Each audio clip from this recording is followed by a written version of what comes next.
ওয়াসাল্লাম। আলহামদুলিল্লাহ, আল্লাহ তাআলা আমাদের কত আদর করে যত্ন করে সৃষ্টি করেছে কিনা।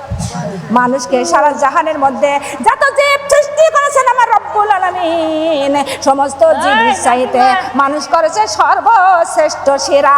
জোরে বলি সুবহানাল্লাহ। সেই মানুষকে সৃষ্টি করেছে, আবার মওতের আযাবও রাখেছে কিনা, কবরের আযাব, আবার হাসরের আযাব আল্লাহ কেন রেখে দিছে। একদিন হযরত মুসা আলাইহিস সালাম আল্লাহর কাছে বললেন, রব্বুল আলামিন, কিন্তু এত সুন্দর করে আপনি মানুষকে সৃষ্টি করেছেন, আবার তাদের জন্য জান্নাত সৃষ্টি করলেন, আবার কেন জাহান্নাম কার জন্য? আল্লাহ বলতেছেন, মুসা কত বাড়াইও না, এই ধানগুলো দিলাম এই ধানগুলো একটা জমিনে ছিটাইয়া দে। মুসা আলাইহিস সালাম ধানগুলো একটা জমিনের মধ্যে ছিটাইয়া দিলেন, আর ধানগুলো হয়ে গেল। ধানগুলো কেটে এনে অতি যত্ন করে মুসা ঘরের মধ্যে রেখে দিলেন। আবার যখন আল্লাহর সঙ্গে কথা বলতে যায়, আল্লাহ বলতেছেন, মুসা রে, যে ধানগুলো দিয়েছিলাম ধানগুলো তুমি কি করেছো? মুসা আলাইহিস সালাম বললেন, হে রব্বুল আলামিন, সেই ধানগুলো আপনার আদেশে আমি একটা জমিনের মধ্যে ছিটাইয়া দিয়েছিলাম, ধানগুলো হয়ে গেছে, কেটে এনে অতি যত্ন করে ঘরের মধ্যে রেখে দিয়েছি। আল্লাহ বলেন, মুসা রে, ওই ধানের মধ্যে কি কিছুই ছিল না? মুসা বলতেছেন, রব্বুল আলামিন, ওই ধানের মধ্যে কিছু ছিটা ছিল। বলে, ওই ছিটাগুলো তুমি কি করেছো? মুসা আলাইহিস সালাম বললেন, হে আমার প্রভু, ওই ছিটাগুলো আমার বিবি চুলায় পুড়াইয়া দিছেন। কি করেছে? জোরে বলেন। চুলার মধ্যে দিয়ে পুড়াইয়া দিয়েছেন।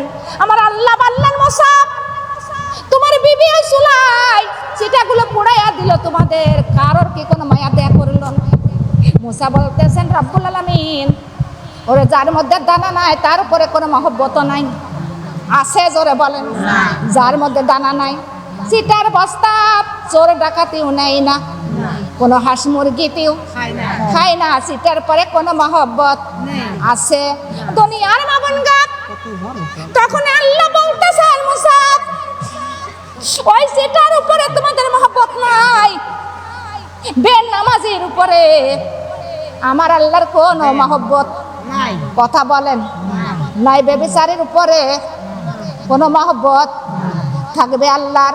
থাকবে না। মুশরিকের উপরে আল্লাহর কোনো মহব্বত? কথা বলেন।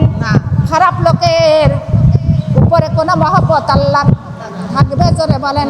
থাকবে না। আল্লাহ বললেন, মুসা রে, আমি সেই বেনামাজি, আমার নাফরমানি যারা করেছে তাদের উপরে আমার আল্লাহর সহ্য পরিমাণ মায়া নাই। কারণ সেদিন কাল কিয়ামতে হাসরের দিন তাদের আমি বাছাই করব, বাতাসে ধরব। আর ঈমান আওলা যারা আমার কোলের কাছে চলে আসবে, আর যারা ভক্ষ চিটে, ওই চিটাগুলোই আমি গিট্টির বেঁধে জাহান্নামের আগুনে ফেলে পুড়াইয়া ভস্ম করে দিব। ও মুসা, আমার আল্লাহর কোনো মায়া দয়া নাই। কথা বলেন। 3টা 5টা সন্তান যদি আপনার হয়, একটা সন্তান যদি গাঁজাখোর মদখোর হয়, যদি আপনার কথার অবিরুদ্ধতা চলে, সেই সন্তানের উপরও মা বাবার মায়া দয়া থাকে? জোরে বলেন। থাকে না। মায়া দা কমে যায়।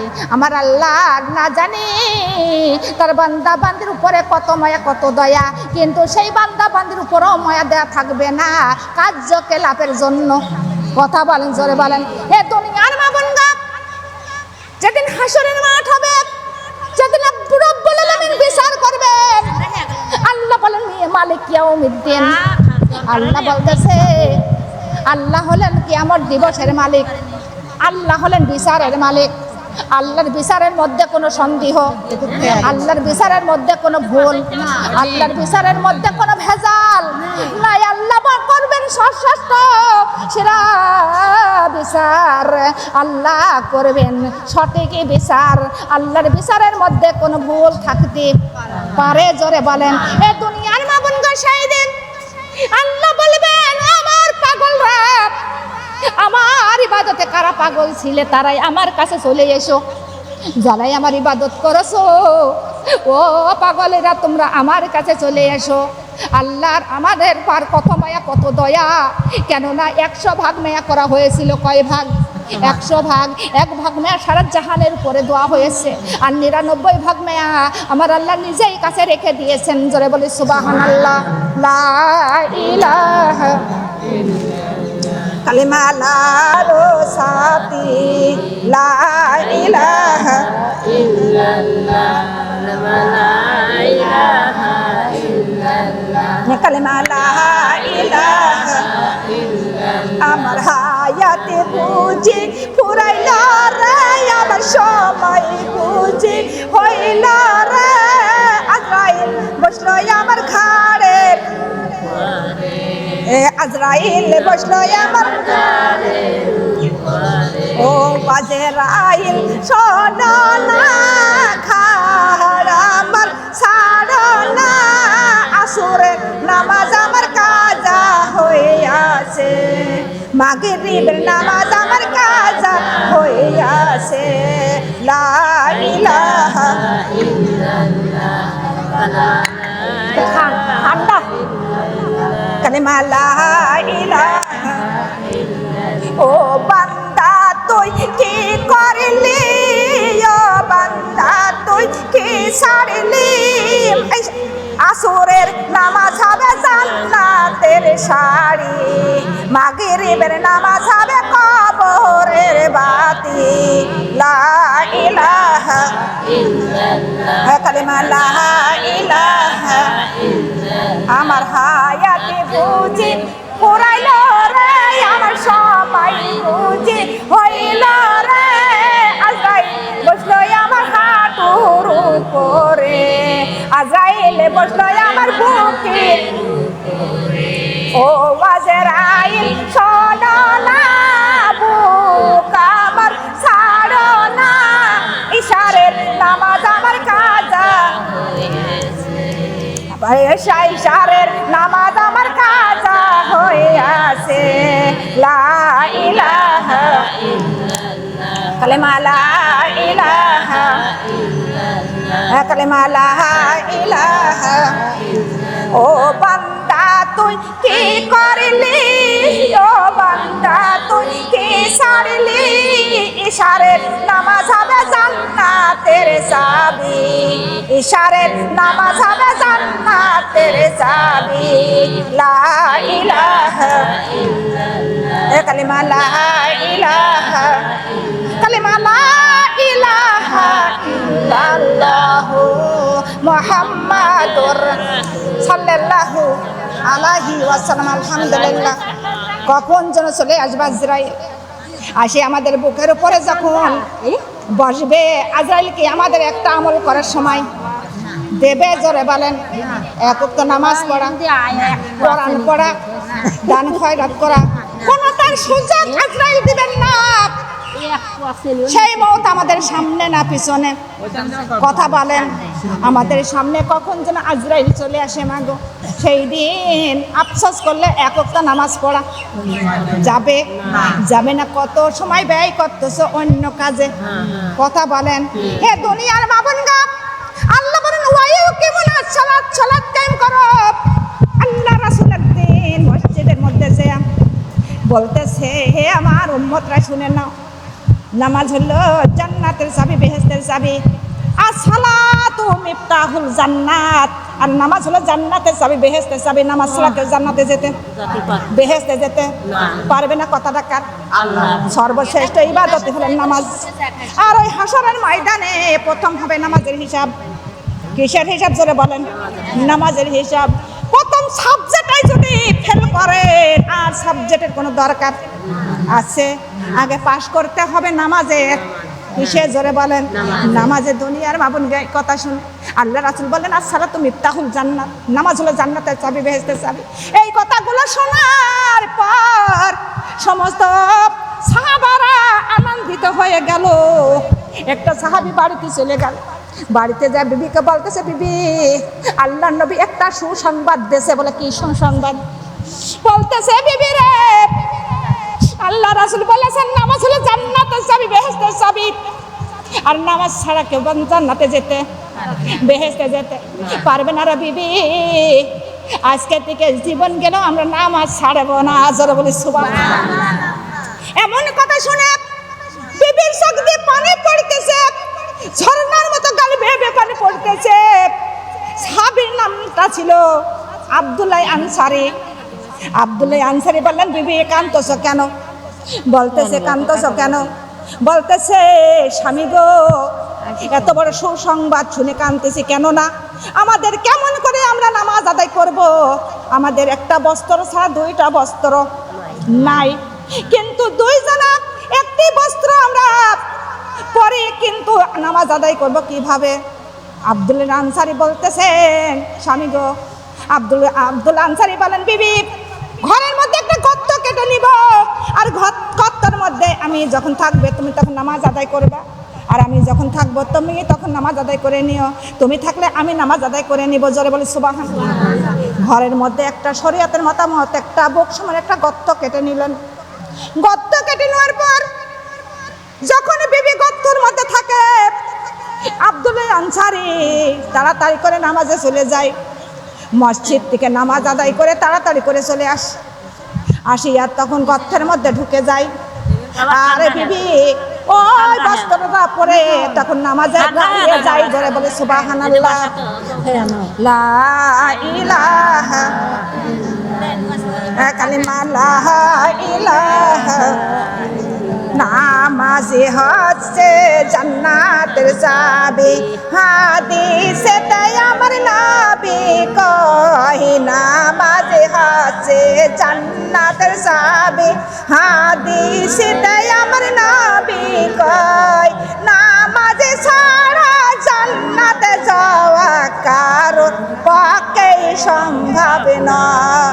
নামাজ ছাড়া জান্নাতে যাওয়া কারোর পক্ষেই সম্ভব না। লা ইলাহা ইল্লাল্লাহ, কালিমা লা ইলাহা। নামাজ হচ্ছে বেহেশতের চাবি, আগে কোনোদিন জানতাম না। নামাজ হচ্ছে বেহেশতের চাবি, আগে কোনোদিন জানতাম না। জানলেও পারে জীবন থাকতে 5 ওয়াক্ত নামাজ ছাড়তাম না। জানলেও পারে জীবন থাকতে 5 ওয়াক্ত নামাজ ছাড়তাম না। লা ইলাহা ইল্লাল্লাহ, লা ইলাহা ইল্লাল্লাহ, কালিমা লা ইলাহা কালিমা লা ইলাহা ইল্লাল্লাহ, সুবহানাল্লাহ, আলহামদুলিল্লাহ, লা ইলাহা ইল্লাল্লাহ, সুবহানাল্লাহ, আলহামদুলিল্লাহ, লা ইলাহা ইল্লাল্লাহ, কালিমা লা ইলাহা কালিমা লা ইলাহা ইল্লাল্লাহ, মুহাম্মাদুর রাসূলুল্লাহ সাল্লাল্লাহু আলাইহি ওয়াসাল্লাম। নামাজ হলো জান্নাতের চাবি, কিন্তু হাদিসেতে বলেছেন কে? আমার আল্লাহর নবী। আর নামাজ ছাড়া জান্নাতে যাওয়া কারোর পক্ষে সম্ভব হবে না। আব্দুল্লাহ আনসারী বাড়িতে চলে যায়, গর্তের মধ্যে ঢুকে যায়, আর আব্দুল্লাহ আনসারের বিবি আবার নামাজের মধ্যে দাঁড়িয়ে যায়। এইভাবে নামাজ আদায় করতে লাগলেন।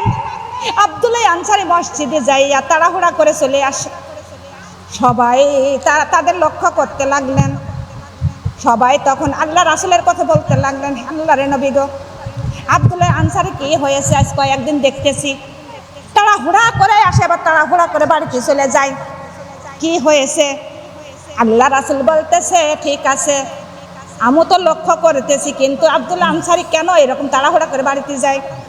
আল্লাহ রাসূল বললেন, আমি আজকেই আব্দুল্লাহ আনসারীর বাড়িতে ঢুকবো, কি ঘটনা ঘটেছে দেখবো। আব্দুল্লাহর বাড়িতে আল্লাহর নবী ধীরে ধীরে চলে গেল। যাইয়া দেখে তার বাড়ির মধ্যে কেউ নাই, কিন্তু তখনই আল্লাহ রাসূল সালাম জানালেন, আসসালামু আলাইকুম ইয়াহালাল বাইত। হে আমার বাড়ি আওলা বাড়ি আছে কিনা উত্তর দাও, জবাব দাও। কোনো জবাব পাইলেন না। একবার না, দুইবার না, 3বার সালাম দিলেন। কয়বার? সালামের কোনো জবাব যখন না পাইলেন, আমার নবী ধীরে ধীরে আবার রাস্তায় রওনা। এমন সময় আব্দুল্লাহ আনসারী দৌড়াইয়া দৌড়াইয়া আল্লাহ রাসূলের কাছে যাইয়া সালামের জবাব দিলেন। জোরে বলি সুবহানাল্লাহ। আল্লাহর নবী বলতেছেন, আব্দুল্লাহ আনসারী, তুমি কোথায় ছিলে? তোমার বাড়িতে একবার না দুইবার না তিনবার সালাম দিয়েছি। কয়বার? তিনবার সালাম দিয়েছি, কিন্তু একবার সালামের উত্তর পাই নাই। কোথায় ছিলে? আব্দুল্লাহ আনসারী চোখ দিয়ে দরে দরে করে পানি পড়তেছে, ঝর্ণার মতো গাল বেয়ে বেয়ে। আল্লাহর নবী বলে, আব্দুল্লাহ রে, কেন কাঁদতেছো? কি হয়েছে? আব্দুল্লাহ আনসারী বলে, আল্লাহর নবী, আপনি বলেছেন নামাজ হলো জান্নাতের চাবি, বেহেশতের চাবি। সেই দিন থেকে আমরা দুইজন স্বামী স্ত্রী এক ওয়াক্ত নামাজ কায়জা করি না, কিন্তু আল্লাহর নবী একটা বস্ত্র ছাড়া দুইটা বস্ত্র আমাদের নাই। তাই আমি ঘরের মধ্যে শরীয়তের মতামত একটা গর্ত কেটে নিছি বুক পর্যন্ত। আমার বিবি যখন গর্তের মধ্যে থাকে, আমি তখন নামাজে দৌড়াইয়া যাই। আবার যখন নামাজ শেষ করে দৌড়ায় চলে আসি, আমি গর্তের মধ্যে ঢুকে যাই। আমার বিবি আবার তখন নামাজে দাঁড়িয়ে যায়। এইভাবে নামাজ আদায় করতেছি। আর আপনি যখন আমার বাড়িতে গেছেন, একবার দুইবার তিনবার সালাম দিয়েছেন, তখন আমি ছিলাম উলঙ্গ অবস্থায় গর্তের মধ্যে। আর উলঙ্গ অবস্থায় তো সালামের জবাব দেওয়া যায় না, কিন্তু আমার বিবি ছিল নামাজের মধ্যে, নামাজের মধ্যে তো সালামের জবাব দেওয়া যায় না, তাই সালামের জবাব দিতে পারি নাই। আল্লাহর নবী গো দুঃখিত। আল্লাহ রাসূল ওই আব্দুল্লাহ আনসারীকে ডেকে একটু পথে রওনা, একটু আগ্রহ হয়ে দেখে একটা খেজুর গাছ। দুইটা খেজুর গাছের মাঝখানে দুইটা সন্তানের হাতে পায়ে রশি লাগানো, হাতে পায়ে রশি লাগানো। দুইটা সন্তান কাঁদতেছেন। আল্লাহর নবী, আমার দয়ার নবী, মায়ার নবী, দুইটা সন্তানের কাছে গেলেন, যে মাথায় হাত বোলাইয়া বলতেছে, তোমাদের বাড়ি কোথায়, ঘর কোথায়, তোমার বাবার নাম কি, আর এখানে তোমাদের বেঁধে রাখে সেবাকে? দুইটা সন্তান কেন্দ্রে বলে, হুজুর, অমুক গ্রামে বাড়ি, অমুক জায়গায় ঘর, আমার বাবার নাম আব্দুল্লাহ আনসারী। যে আপনার সামনে দাঁড়িয়ে দাঁড়িয়ে কাঁদতেছেন, উনি হলেন আমার বাবা। জোরে বলি সুবহানাল্লাহ। আমার আল্লাহর নবী বলতেছে, আব্দুল্লাহ আনসারী, তোর সন্তানের হাতে পায়ে রশি লাগাইছিস কেন? কিসের জন্য? কি অপরাধে? আব্দুল্লাহ আনসারী কেন্দ্রে বলে, হুজুর, আমার বাড়িতে একদিন না দুই দিন নাই তিন দিন কোনো খাবারের ব্যবস্থা নাই। আল্লাহর নবী, যখন আমরা ইবাদতের মধ্যে যাই, না জানি ক্ষুধার তাড়নায় কারোর গাছের একটা খেজুর পেড়ে খেয়ে ফেলতে পারে। তাই আমি যখন ইবাদতের মধ্যে যাই, দুইটা সন্তানের হাতে পায়ে রশি লাগাইয়া যাই, কেননা কারোর গাছের খেজুর যদি না পেড়ে খায় আর যদি খেয়ে ফেলা দেয়, আমাদের জীবনের আমল ধ্বংস হয়ে যাবে। জোরে বলে সুবহানাল্লাহ। আল্লাহর নবী দুই চোখের পানি ছেড়ে দিলেন, ছেড়ে দিয়ে কাঁদতেছেন। এই বোন গরিব, তার ঘরে কোনো খাবারের ব্যবস্থা নাই, দুইটা সন্তানের হাতে পায়ে রশি লাগাইয়া দিছে রে, আর আল্লাহর ইবাদতে তারা মগ্ন হয়েছে। ও মা, আমাদের ঘরে কোনো তার খাবারের কোনো অভাব অনটন আছে? জোরে বলেন। আমাদের ঘরে কোনো বস্ত্রর অভাব নাই, জায়গার অভাব নাই, কোনো তার অভাব আমার আল্লাহ রাখি নাই। তাও আল্লাহর ইবাদত আমরা করি না। কথা বলেন ঠিক না বেঠিক? আল্লাহর ইবাদতে মগ্ন হই না। আল্লাহর ইবাদত আমাদের ভালো লাগে না, আমাদের শুধু ভালো লাগে টিভি আর সিডি। কথা বলেন নাউযুবিল্লাহ মিন জালিম। কথা বলেন ঠিক না বেঠিক? এ দুনিয়ার মা বোনগা, এখনো সময় আছে, আমরা সবাই যেন আল্লাহর খুশি রাজি কইরা আমরা যেন কবরে যেতে পারি। সবাই বলে আমিন। দুনিয়ার মা বোন গো, যারা নামাজ পড়ে না, তারা হলে আল্লাহ তাদের ভালো বাসে। জোরে বলেন। যারা বেনামাজি, যতই কামাই করবে মাগো, কোনোদিন অভাব অনটন যাবে? জোরে বলেন, যাবে না। যারা বেনামাজি, তার ঘরে আল্লাহ আই বরকত দেয় না। যারা বেনামাজি, তার ঘরে কোনোদিন আল্লাহ তাআলা রহমত নাজিল করে না। যারা বেনামাজি, যার ঘরে বালা মুসিবত বেশি বেশি আসে আসে কি না জোরে বলেন দুনিয়ার মা বোন গো নামাজি যারা প্রকৃত নামাজি তার ঘরে আল্লাহ তাআলা রহমত বর্ষিত করে তার ঘরে আল্লাহ আই বরকত পাঠাইয়া দেয় তার ঘরে আল্লাহ অভাব অনটন দূর করে দেয় জোরে বলি সুবহানাল্লাহ যারা ঘরে সব নামাজি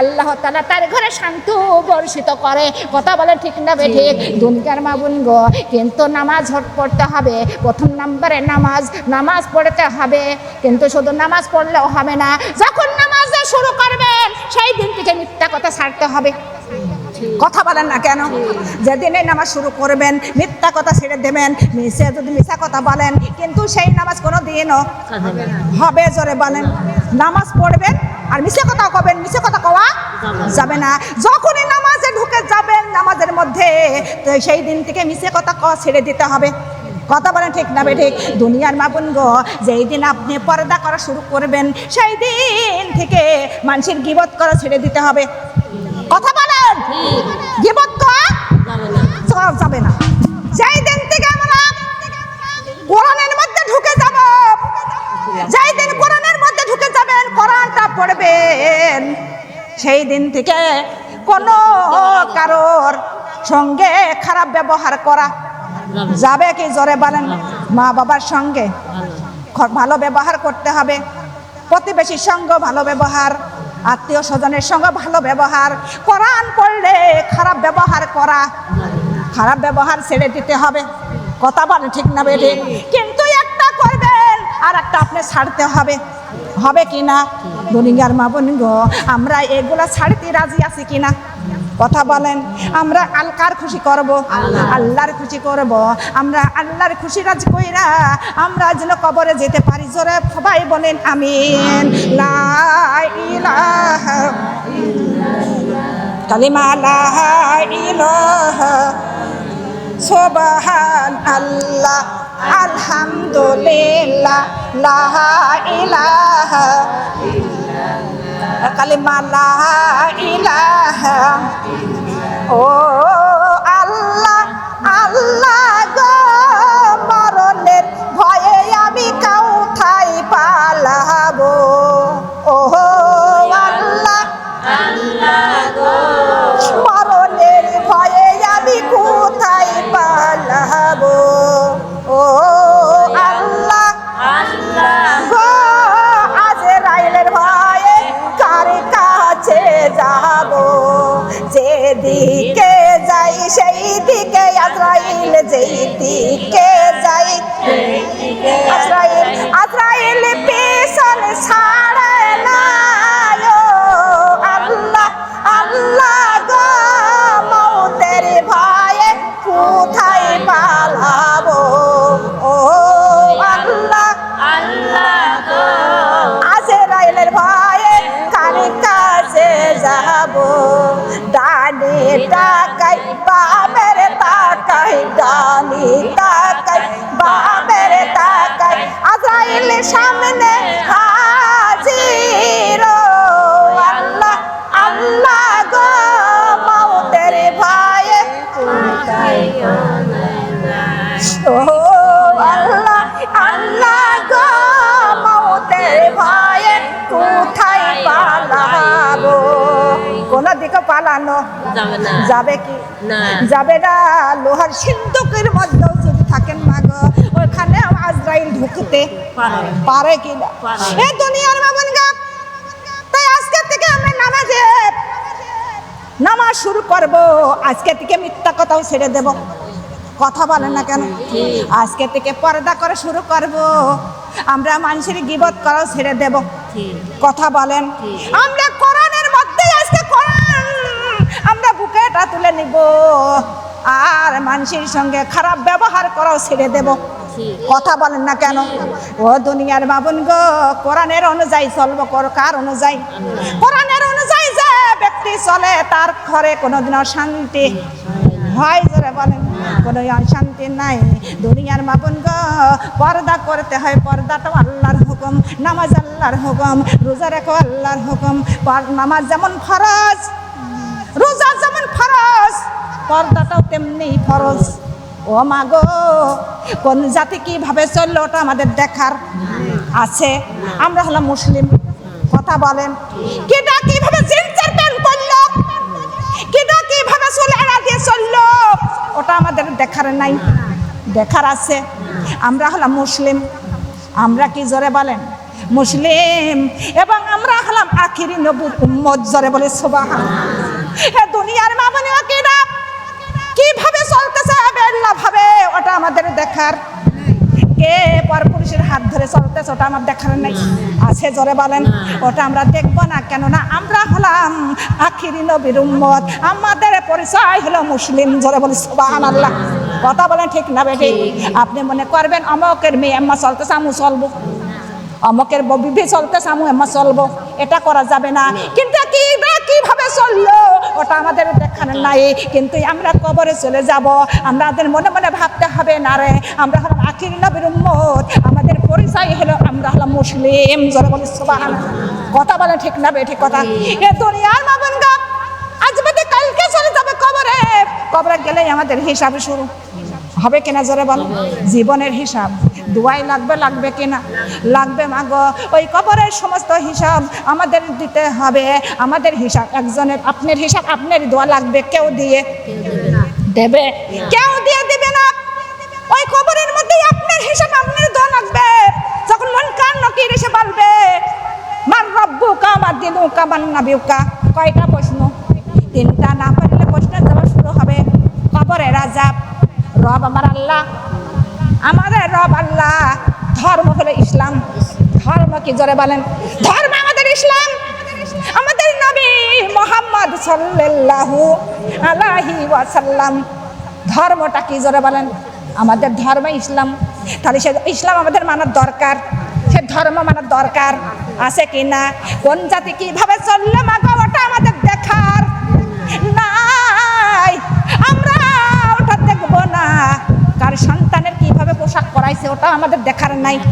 আমাদের সন্তানের আমরা ইসলামী পোশাক পরাবো। কি পোশাক জোরে বলেন? ইসলামী পোশাক। আমাদের নাতে পতিদেও আমরা ইসলামের পোশাক পরাবো। কি পোশাক জোরে বলেন?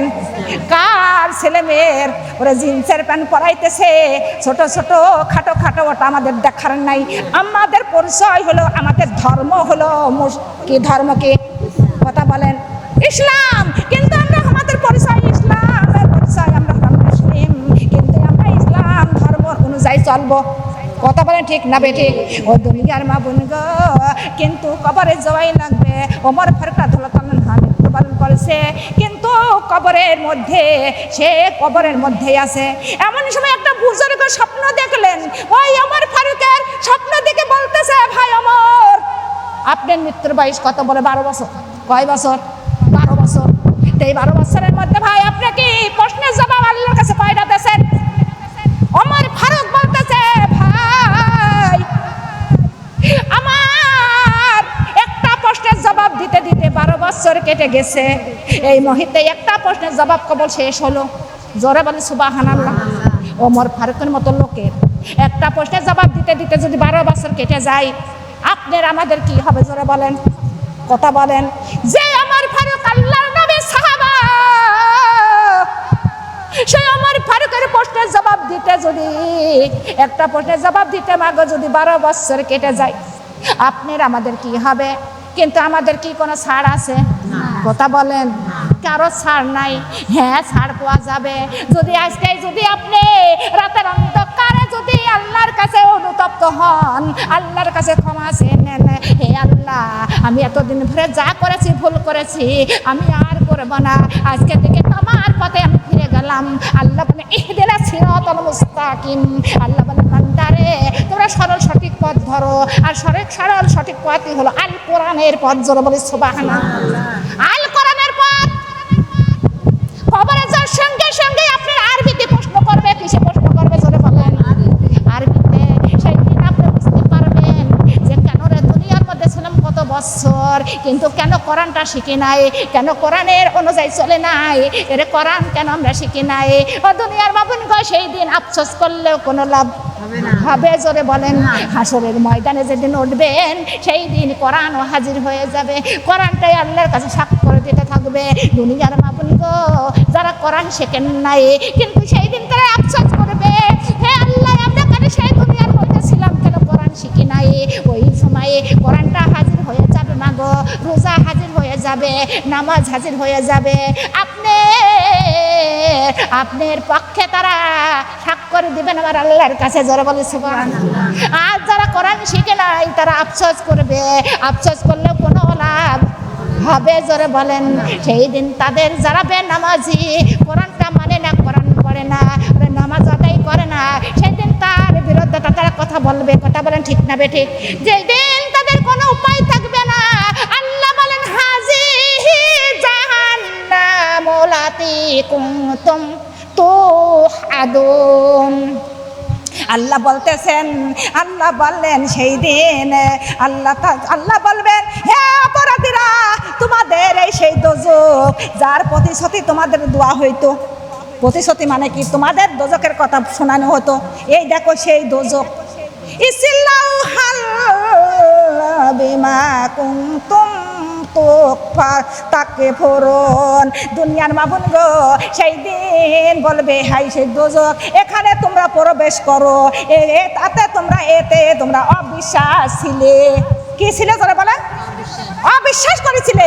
এই সেই দোজখ, এখানে তোমরা প্রবেশ করো। কিরা বলতেছে? আল্লাহ বলবে এখানে তোমরা এখন প্রবেশ হও। ইসলাউহাল ইয়াউমা বিমা কুনতুম তাকফুরুন। আল্লাহ বলতেন ইহাই সে দোজখ, এখানে এখন তোমরা প্রবেশ করো। ইহাকে তোমরা অবিশ্বাস করতে, কি করতে যারা বলেন? অবিশ্বাস করতে এখন এখানে প্রবেশ হও। আল্লাহ বলবেন সেই দিন কান্নাকাটি করলেও কোনো লাভ হবে কি? জোরে বলেন, কোনো লাভ নাই। লা ইলাহা কালিমা লা ইলাহা